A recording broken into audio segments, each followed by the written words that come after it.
Buenas, yo soy Walter Manuel Castillo Cuevas, miembro del Grupo R, que está encargado de realizar una vivienda domótica para el trabajo teórico de estructura de computadores. Básicamente esto es una pequeña introducción en lo que va a consistir la introducción. Se dividirá en 6 partes. Esta es la primera introducción que está explicado por mí, la siguiente por la arquitectura de Arduino Uno, en qué consiste eso, que va a ser explicada por Adrian George. Luego la arquitectura de Banana Pi M20, que también consiste, que va a ser mi parte, que lo explicaré también luego. El Tinkercad, que será explicado por Mario Sierra. Luego también el código de Arduino 0, que será explicado por Alejandro Vicioso Oviedo. Y por último el código del Banana Pi, que será encargado también por mí de explicar luego en un momento. Hasta ahora. Hola, soy Adrián Sterp y voy a hablar sobre la arquitectura de Arduino Uno. Arduino Uno dispone de un microcontrolador llamado ATmega 328P y bueno, el ATmega 328P es un microcontrolador de arquitectura Harvard de 8 bits y es ampliamente utilizado en diversos sistemas embebidos o en placas de Arduino Uno, por ejemplo. Este microcontrolador opera a velocidades de 20 MHz y cuenta con 32 kilobytes de memoria flash, 2 kilobytes de memoria SRAM y 1 kilobyte de memoria EEPROM. Y bueno, este microcontrolador funciona con voltajes de entre 1,8 y 5,5 voltios. En Arduino se utilizan 5,5 voltios comúnmente. Bueno, este microcontrolador ofrece 23 pines de entrada y salida digital, además de 6 entradas analógicas y 6 entradas PWM. De esos 23 pines de entrada digital, en Arduino podemos usar 14. Bueno, también integra periféricos de comunicación, por ejemplo el SPI, y así como 3 temporizadores, 2 de 8 bits y uno de 16 bits. También incorpora un reloj interno de 8 MHz y bueno, múltiples modos de bajo consumo, lo que hace que Arduino pues sea una placa muy utilizada para proyectos electrónicos. Voy a proceder ahora a explicar la memoria flash. Y bueno, la memoria flash en Arduino se utiliza para almacenar el programa que el usuario escribe en el entorno de desarrollo y que luego se carga a la placa. Esta memoria es una memoria no volátil, que como indica su nombre, al desconectar la placa de la alimentación eléctrica, los datos, la información guardada en esa memoria, no se pierde. Es decir, el código que tú has cargado a la placa, al desconectar la placa, si la vuelves a conectar, el código va a seguir ahí y no vas a necesitar volver a cargar el código para utilizar la placa. Ahora voy a comentar la memoria SRAM. Y bueno, la memoria SRAM del Arduino se utiliza durante la ejecución del programa para almacenar variables temporales, estructuras de datos, pilas de ejecución y buffers. A diferencia de la memoria flash, esta memoria sí que es volátil. Es decir, una vez la placa se desconecta de la corriente eléctrica, la información se pierde. Y bueno, esta memoria es fundamental para el funcionamiento del programa, ya que es donde se guardan y manipulan los datos mientras el microcontrolador está activo. Ahora procederé a hablar sobre la memoria EEPROM. Y bueno, la memoria EEPROM del Arduino se utiliza para almacenar datos de forma permanente, incluso cuando el dispositivo se apaga o se reinicia. Es decir, esta memoria no es volátil, a diferencia de la memoria SRAM. Bueno, esta memoria es ideal para guardar configuraciones, valores de calibración y otra información que debe mantenerse entre los usos del dispositivo. Bueno, ahora voy a proceder a hablar sobre los pines y para qué se utilizan. Arduino Uno cuenta con 14 pines digitales, que estos pines sirven para interactuar con el mundo exterior.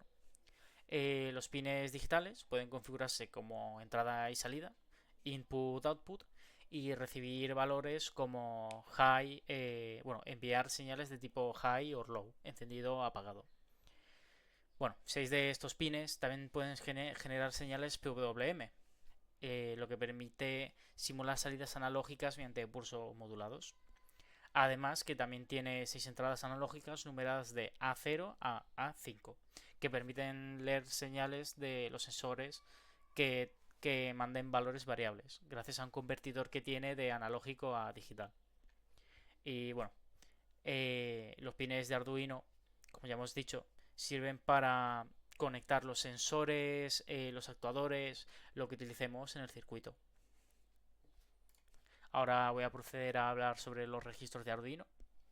Y bueno, los registros en Arduino son pequeñas ubicaciones de memoria interna muy rápidas que permiten controlar y configurar casi todos los aspectos del hardware de Arduino, como las entradas y salidas digitales, los temporizadores, comunicaciones y demás.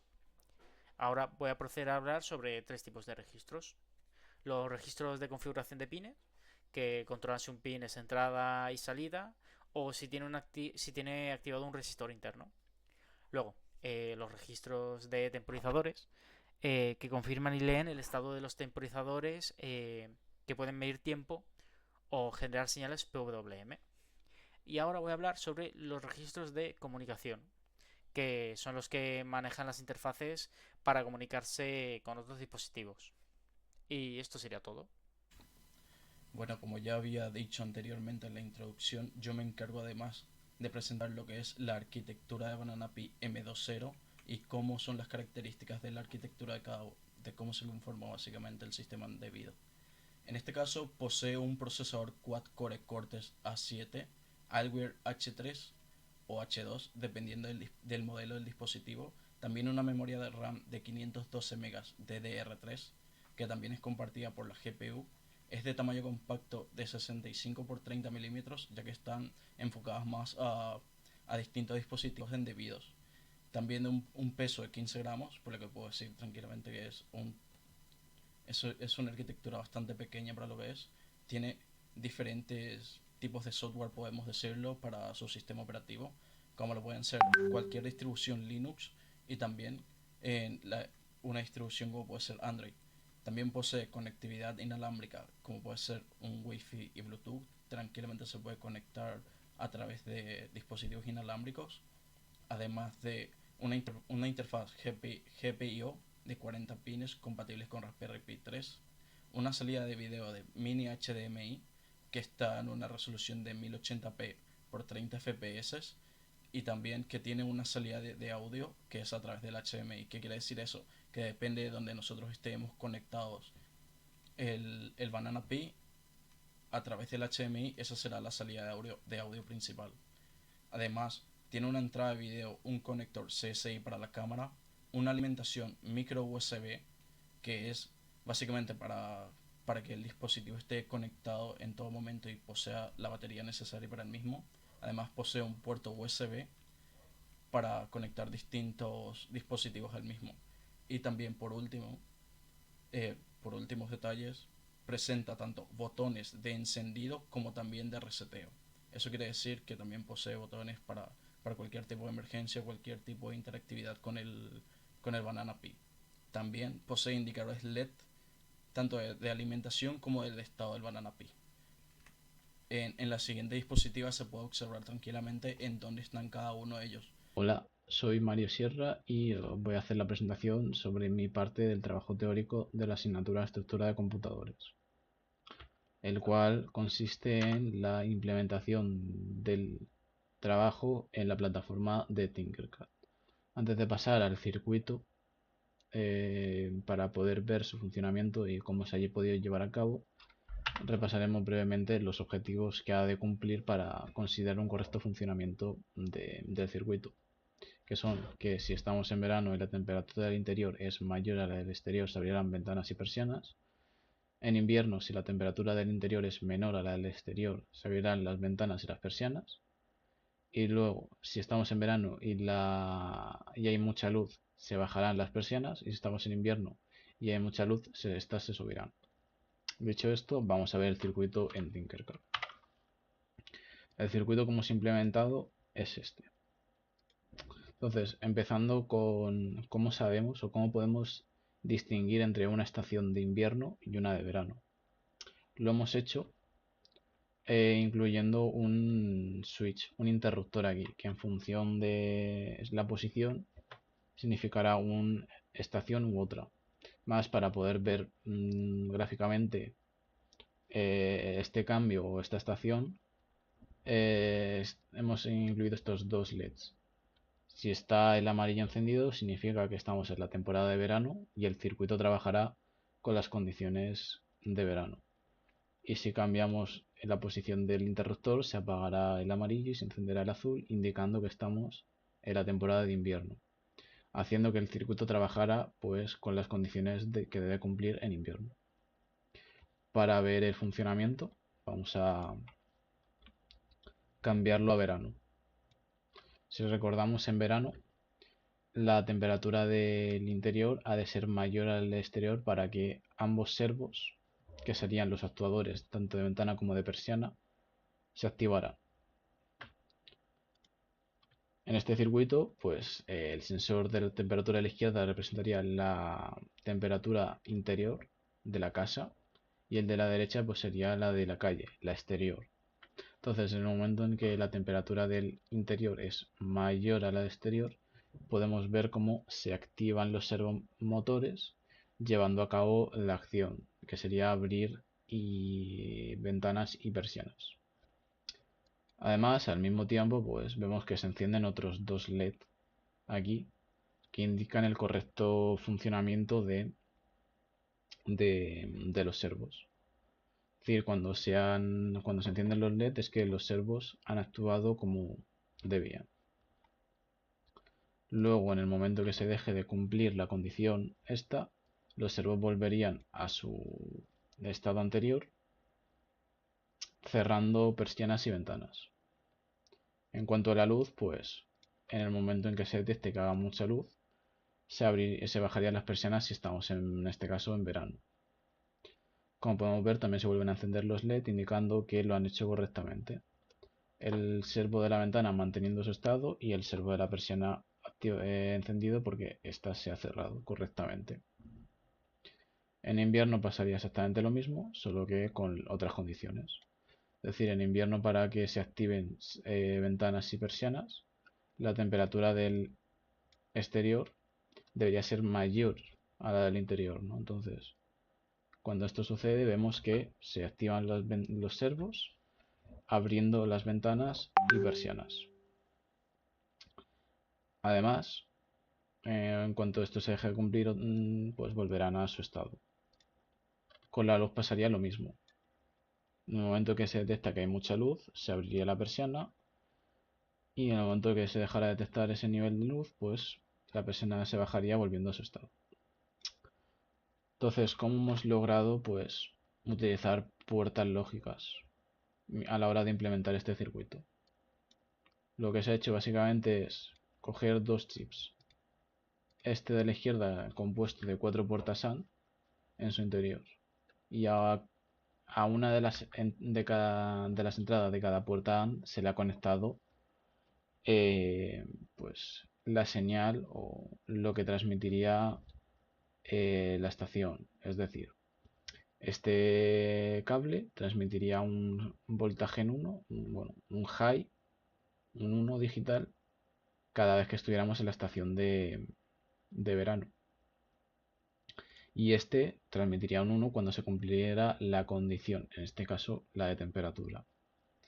La salida sería un 1 y esta salida sería la que se utilizaría para alimentar los servos en este caso y que funcionaran en este caso. Sin embargo, para que pudieran trabajar de manera correcta tanto el microcontrolador como ambos chips, es decir, que no fallaran debido a una gran tensión, se han utilizado numerosas resistencias. Esto ha significado que, por ejemplo, lo que llegue a las pines de condición no sea un voltaje lo suficientemente alto para considerarlo un 1. Es decir, la salida siempre sería un 0.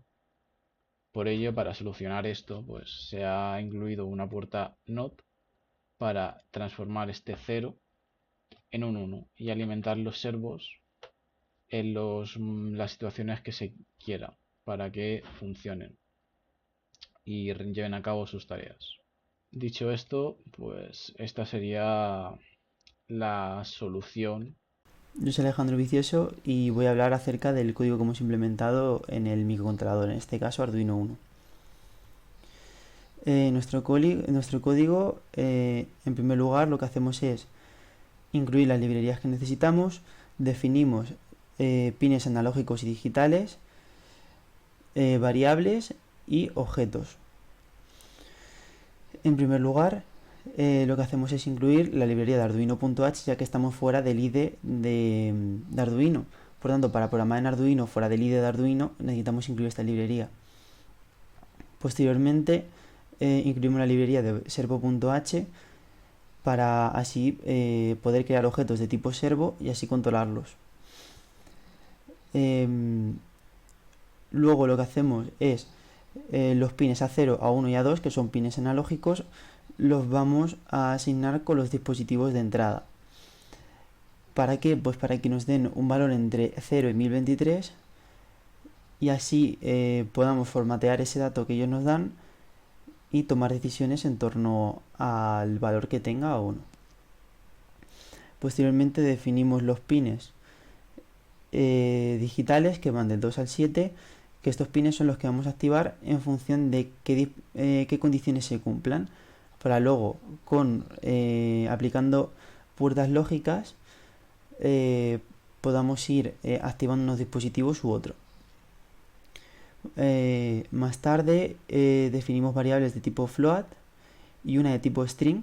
Las variables de tipo float nos van a servir para meter los datos de los pines analógicos que recibimos de los dispositivos de entrada, que son los sensores, y la variable string de tipo string estación nos va a servir para meter la estación que nosotros recibamos del Banana Pi. Ahora explicaremos cómo se lleva todo este proceso. Y ya por último creamos los objetos de tipo servo para luego juntarlos a un pin, que ahora esto lo veremos en el setup. Vale, en la función setup lo que hacemos es, primero de todo, iniciar una conexión serial con el ordenador de una transferencia de 9600 bits por segundo. En este caso, la conexión la estamos estableciendo con Banana Pi, ya que Arduino va a ir conectado a Banana Pi. Y después ponemos en los pines que hemos definido antes, los ponemos en modo salida, y los pines de persiana y ventana los juntamos a nuestros objetos de tipo servo para poder usar estos pines para controlar el ángulo que nosotros queramos de los servomotores. Llegamos ahora a la parte del loop, que vemos que se distinguen tres partes. En la primera parte está la lectura analógica de los pines que hemos definido como los de los sensores. Los formateamos dividiendo entre 1023, ya que el valor que nos aportan es 1 entre 0 y 1023, y lo multiplicamos por 100 para que sea un valor entre 0 y 100. Posteriormente lo que hacemos es imprimir por el monitor serial los valores de temperatura interior y exterior y luz. Van a ir separados de una coma, ya que en Banana Pi va a leer el monitor serial y va a separarlo por las comas, y así después ya sabe qué datos está recolectando para luego hacer una monitorización web. Y luego ya posteriormente Banana Pi nos va a pillar y nos va a poner la estación en la que estemos, nos la va a imprimir en el monitor serial. Pues entonces, en un lapso de un segundo, que la primera parte que vemos es, utilizamos la función milis para asignarle cuántos milisegundos han pasado desde que se ha iniciado la placa, y después en el while volvemos a poner la función milis para que nos vaya midiendo todo el rato los segundos, bueno, los milisegundos que han pasado, hasta que sean más de un segundo o más de 1000 milisegundos. por lo que vemos, si el monitor serial está disponible, entonces lo que hacemos es leer lo que nos ha impreso Banana Pi en el monitor, y trim lo que hacemos es quitar los espacios que tenemos a los laterales de la string para formatearlo y así que el programa lo reconozca bien. Luego ya, por último, aquí tenemos la lógica de los pines que actúan como salida. Vemos que se distinguen tres partes, en verano, invierno y otro caso que es si no estamos en ninguna de las estaciones. En primer lugar, en verano lo que hacemos es el pin de invierno lo desconectamos, o sea, lo bajamos, y el pin de verano lo subimos. Y luego después, en función de una condición, si la temperatura del interior es mayor que la exterior, si se cumple, pues pondremos el pin de condición de temperatura en high, y si no, pues en low. Y luego ya, si se cumple eso también, lo que hacemos es mover los servomotores, en este caso a 180, para que así pues abra las ventanas. Lo mismo pasa con la luz. Lo hace es simplemente cerrar las persianas en caso de que sea verano, y luego en invierno va a hacer lo mismo pero con sus propias condiciones, tal y como se nos ha planteado el problema. Luego ya por último, en caso de que no estemos ni en verano ni en invierno, este sistema se va a apagar. Vamos a bajar todos los pines y así pues todos los actuadores no podrán hacer nada en ese lapso de tiempo. Y hasta aquí la parte de la explicación del código. Bueno, para el fin de la presentación yo explicaré cómo fue el código de implementación en el Banana Pi. El código Banana Pi está hecho en Python, como se puede observar, y como también se ve en el código, se importan dos librerías que serían las dos librerías que en esta caso hace funcionar nuestro código, que son el import serial y el import datetime. El import serial permite la comunicación entre el Banana Pi y el Arduino 0, que eso es lo que luego, mediante el datetime, que el datetime es el que obtiene tanto la fecha actual como la hora actual, que nos permitirá hacer una comunicación hacia el Arduino 0, que también luego envía los datos a través del HTML, que también se puede ver reflejado en nuestra memoria, que es enviado hacia nuestra página web, que es los datos que muestra luego. Las dos funciones que tenemos aquí son tanto de obtener estación, que es la que usamos, la librería de datetime, donde depende de lo que obtengamos en el datetime, ya sea verano o invierno, eso es lo que sería enviado luego directamente al Arduino para establecer la comunicación. Es decir, si nosotros obtenemos el verano e invierno, luego pasa a otra función que es la de leer datos, donde observaremos que tanto el Arduino lo obtiene y dependiendo de lo que se obtenga, enviará un dato u otro al Arduino, que establece luego ya mediante el código Arduino que ha sido explicado previamente. Además, el código está hecho en un try and catch en caso de que se retorne otro en la variable, ya sea que no pudo coger como tal verano o invierno, entra en el try and catch y luego en el try and catch en caso de que salga otro o error, saldría que ha sido un error al enviar al Arduino 0. En el código se puede observar durante la presentación que sale como líneas rojas en el try and catch. Eso se debe a que sencillamente un error despaciado a la hora de implementarlo en Visual Studio Code, pero como tal funciona. Eso sería toda nuestra presentación, espero que lo haya disfrutado y que haya sido completamente entendible. Muchas gracias.